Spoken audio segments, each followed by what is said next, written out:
Hi friends, welcome to the channel. ಇವತ್ತು Maggi ಹೇಗೆ ಮಾಡೋದು ಅಂತ ನೋಡ್ಕೊಳ್ಳೋಣ. ಮೊದಲು ಒಂದು ಕಡಾಯಿ ತೊಗೊಂಡು ಅದಕ್ಕೆ ಸ್ವಲ್ಪ ಎಣ್ಣೆ, ಕಟ್ ಮಾಡ್ಕೊಂಡಿರೋಂಥ ಈರುಳ್ಳಿ, ಹಸಿಮೆಣ್ಸಿನ್ಕಾಯಿ ಹಾಕಿ ಈರುಳ್ಳಿ ಕಲರ್ ಸ್ವಲ್ಪ ಚೇಂಜ್ ಆದಮೇಲೆ ಬೀನ್ಸ್, ಕ್ಯಾರೆಟ್, ಟೊಮೊಟೊ ಹಾಕ್ಕೊಬೇಕು. ಅದು ಒಂದು ಸತಿ ಮಿಕ್ಸ್ ಮಾಡಿ ರುಚಿಗೆ ಎಷ್ಟು ಬೇಕಷ್ಟು ಉಪ್ಪನ್ನು ಹಾಕ್ಕೊಂಡು ನೀಟಾಗಿ ಮತ್ತೆ ಒಂದು ಸತಿ ಕುಕ್ ಮಾಡಬೇಕು. ಒಂದು ಸತಿ ಆಫ್ ಬಾಯ್ಲ್ ಆಗೋ ತನಕ ಕುಕ್ ಮಾಡಿ ಮ್ಯಾಗಿ ಮಸಾಲ ಮತ್ತು ಸ್ವಲ್ಪ ಚಿಲ್ಲಿ ಪೌಡ್ರ್ ಹಾಕಿ ಮತ್ತು ಇನ್ನೊಂದು ಸತಿ ಫ್ರೈ ಮಾಡಿ. ನಾನು 2 ಪ್ಯಾಕೆಟ್ ಮ್ಯಾಗಿ ತೊಗೊಂಡಿದ್ದೀನಿ. 1 ಪ್ಯಾಕಿಗೆ 1 ಗ್ಲಾಸ್ ವಾಟರ್ ಥರ 2 ಗ್ಲಾಸ್ ವಾಟರ್ ಹಾಕ್ಕೊಂಡು ಮತ್ತೆ ಮಿಕ್ಸ್ ಮಾಡಿ ಅದು ಒಂದು ಕುದಿ ಬಂದಮೇಲೆ ಮ್ಯಾಗಿ ಏನಿದೆ ಅದನ್ನು ಹಾಕಿ ಮೀಡಿಯಮ್ ಫ್ಲೇಮಲ್ಲೇ ಒಂದು 5 ಮಿನಿಟ್ಸ್ ಕುಕ್ ಮಾಡಬೇಕು. ಇವಾಗ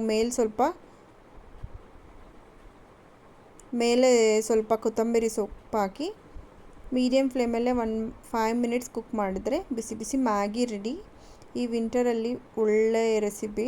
ಈವ್ನಿಂಗ್ ಟೈಮಲ್ಲಿ ಒಂದು ಸತಿ ಟ್ರೈ ಮಾಡಿ. Thank you for watching. Bye.